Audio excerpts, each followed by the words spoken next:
صلی اللہ علیہ یا رسول اللہ وسلم علیہ یا حبیب اللہ سب بال نصیب کیا سبحان اللہ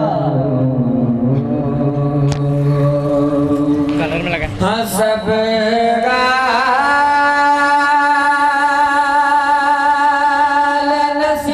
نصیب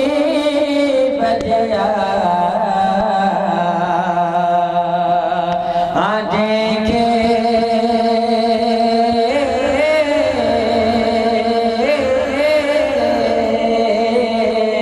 برائے مدنی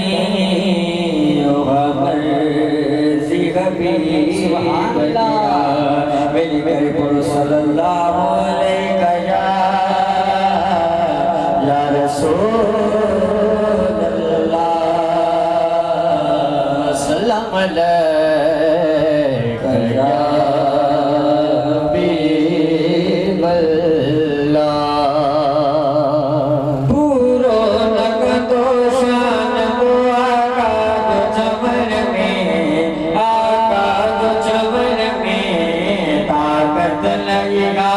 آئے کے جے قلم لکھن میں آئے قلم لکھن میں پورو نقد و شان کو آقا جو چمن میں آقا جو چمن میں طاقت لگے گا آئے کے جے قلم لکھن میں آئے قلم لکھن میں سرکار صدی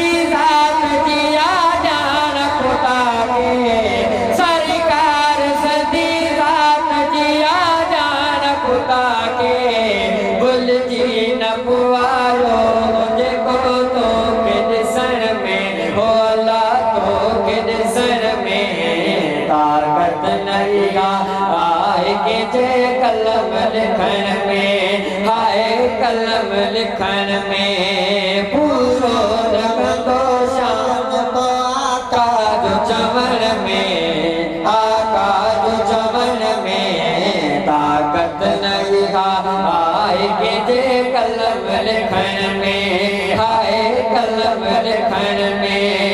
ہی جائے ادب جی اکھنوں قدم سنبھالے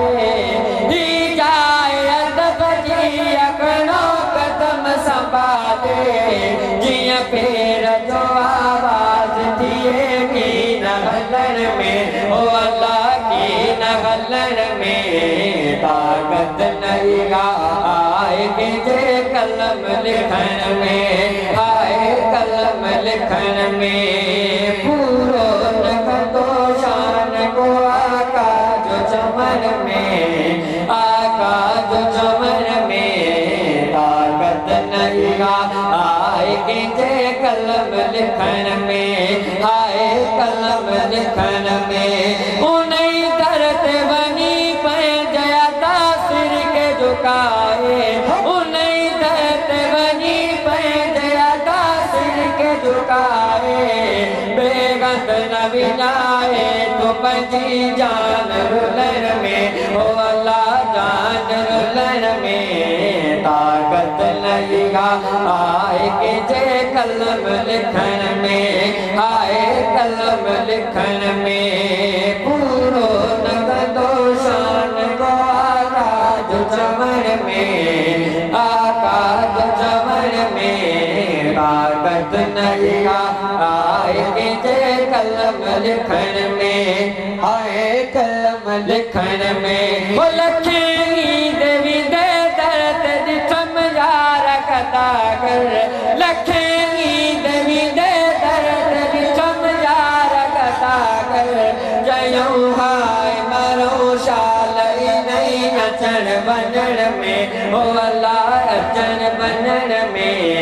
طاقت لگی گا آئے کہ جے قلم لکھن میں آئے قلم لکھن میں پورو نقد و شان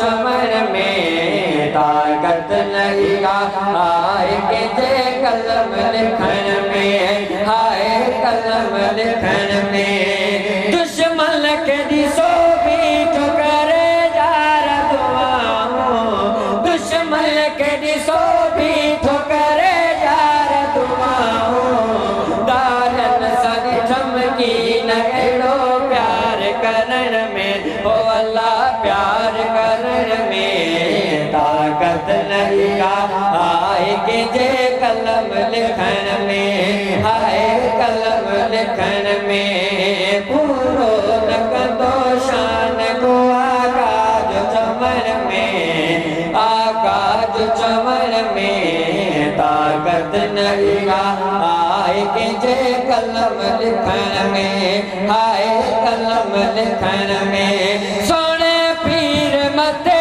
जार इमदाद उन्हें जे मिठे पीर मते जार इमदाद उन्हें जे